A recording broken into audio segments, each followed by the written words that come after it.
नमस्कार प्यारे साथियों, आपके लिए एक क्लास है। रस छंद अलंकार पढ़ाऊंगा, काव्य सौंदर्य के तत्व। पढ़ लो, परीक्षा में आता है और बहुत ढेर सारे नंबर दे के जाता है। तो बहुत ध्यान से पढ़ना, क्योंकि 5-7 मिनट में तुम इतना सीख जाओगे कि तुम 5-7 मिनट में 5-7 नंबर पा जाओ। अब भैया 1 मिनट में 1 नंबर नुकसान का सौदा तो नहीं है ना, फायदे का सौदा है, तो कर लेते हैं। रस छंद अलंकार काव्य सौंदर्य के तत्व, रस से शुरू करूंगा, अलंकार और छंद पे आता रहूंगा। कौन कौन से रस पढ़ने हैं, वही जो आपके परीक्षा के लिए उपयोगी हैं। तो सबसे पहले हम श्रृंगार रस की बात करते हैं।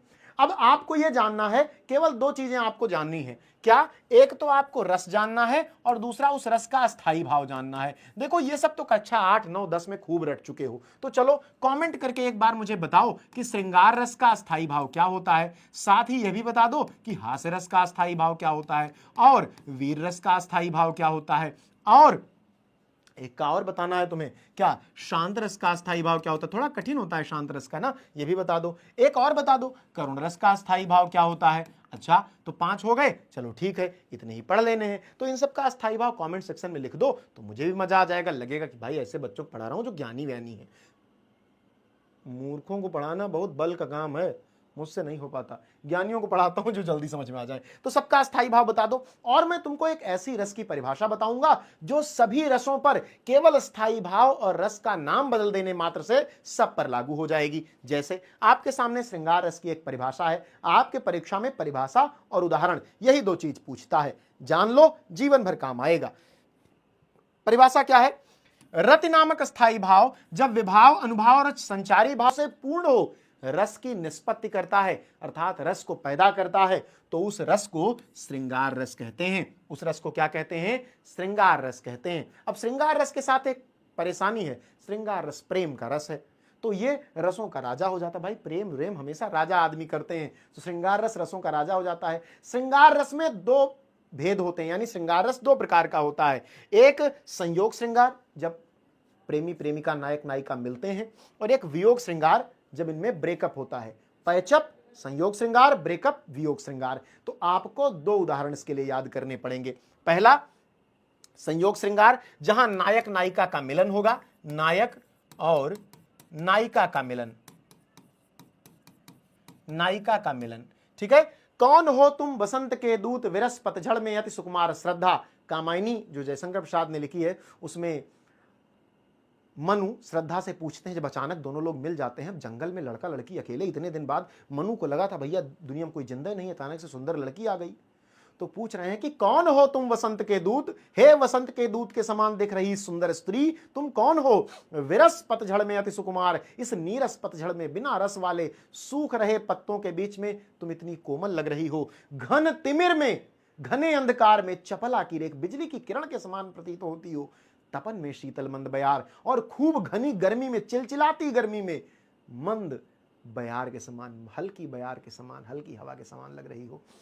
अब यहां पर पता चल रहा है कि भैया मनु और श्रद्धा मिल रहे हैं, तभी तो बात हो रही है। तो ये संयोग श्रृंगार। वियोग श्रृंगार क्या है?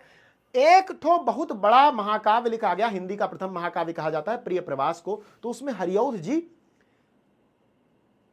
राधा की पीड़ा बता रहे हैं। कृष्ण जी चले गए ब्रज छोड़ के, वृंदावन छोड़ के मथुरा चले गए, राधा की पीड़ा बता रहे हैं। राधा पवन को दूत बना के भेजना चाहती हैं कृष्ण के पास, तो अपनी पीड़ा बता रही हैं पवन से। राधा जी कहती हैं, मेरे प्यारे नवजलद से, मेरे प्यारे जो कृष्ण हैं, नए बादल के समान जिनका शरीर है, कंज से नेत्र वाले, जिनकी कमल के समान आंखें हैं, जाके आए न मधुबन से और न भेजा संदेशा।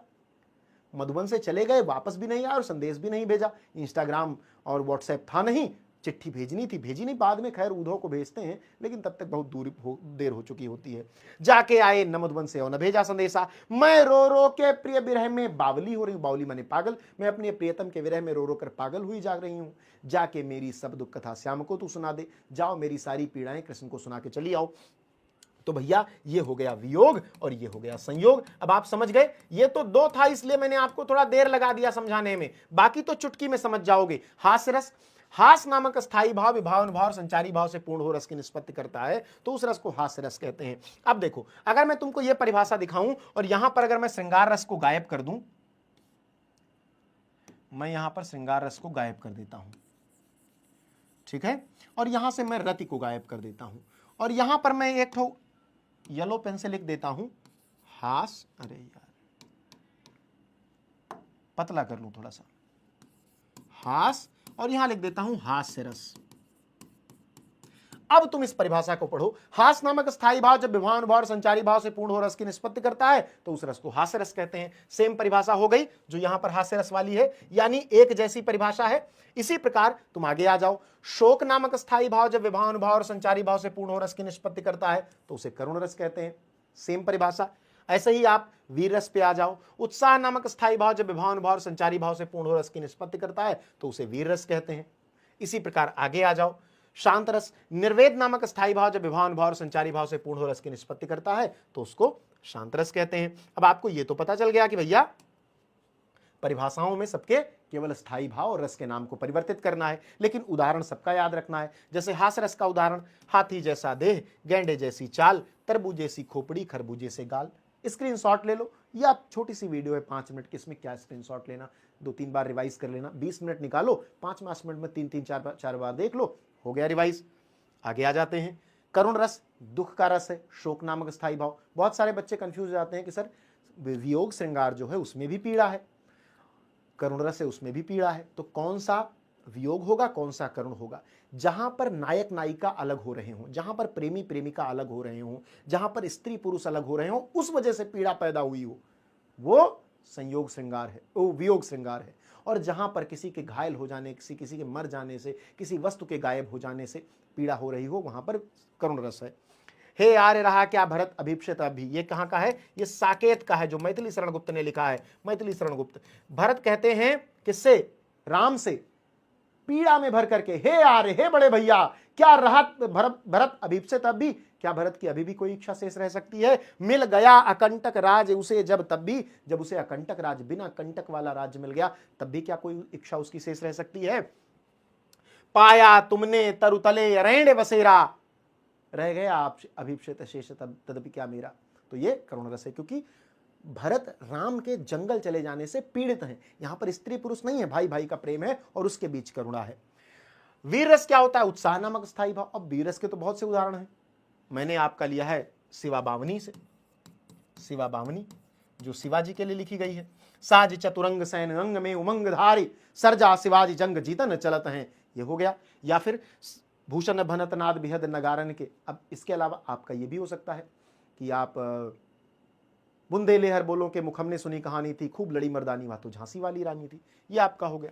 शांत रस की बात कर लें, शांत रस में कोई भी सामान्य सा, जिसमें कोई भाव ना पैदा हो रहा हो, शांति की बात हो। माटी कहे कुम्हार से तू क्या रौंदे मोए, माटी ने कुम्हार से कहा कि तुम क्या मुझे रौंद रहे हो, एक दिन ऐसा आएगा मैं रौंदूंगी, तो एक दिन ऐसा आएगा मैं तुम्हें रौंद दूंगी, मिलाऊंगी।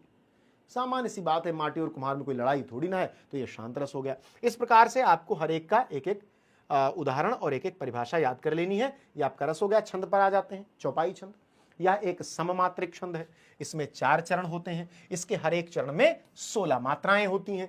तुक यानी तुकांत पहले चरण के दूसरे और तीसरे चरण के चौथे से मिलता है। यति यानी विराम, रुकना, हर एक चरण के अंत में होता है।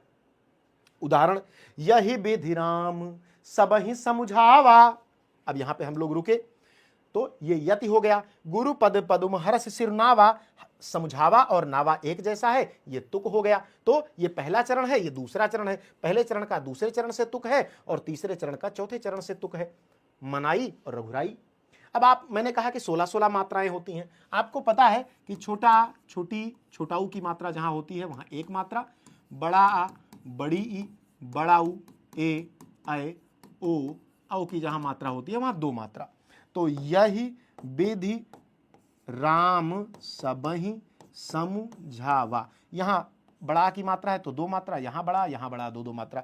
यहां छोटा है, छोटी है, छोटी है, छोटी है, छोटा है, छोटा है, छोटा है, छोटी है, छोटा है, छोटाऊ है, एक एक मात्रा। 1 2 3 4 5 6 7 8 9 10 11 12 13 14 15 16, इस तरह आप जोड़ लोगे। दोहे पर आ जाते हैं। दोहा छंद की परिभाषा और पहचान, यह अर्ध सममात्रिक छंद है। अर्ध सममात्रिक, आधा बराबर होगा, अर्ध सम मतलब आधा आधा बराबर होगा, 2 भाग में बटा होगा, आधा भाग बराबर होगा, आधा भाग बराबर होगा। कैसे दिखाता हूं, इसमें भी 4 चरण होते हैं, 1 चरण, 2 चरण, 3 चरण और 4 चरण। इसके सम चरणों यानी दूसरे और चौथे चरण, सम चरण कौन, 2 2 4 सम संख्याओं के सम चरण,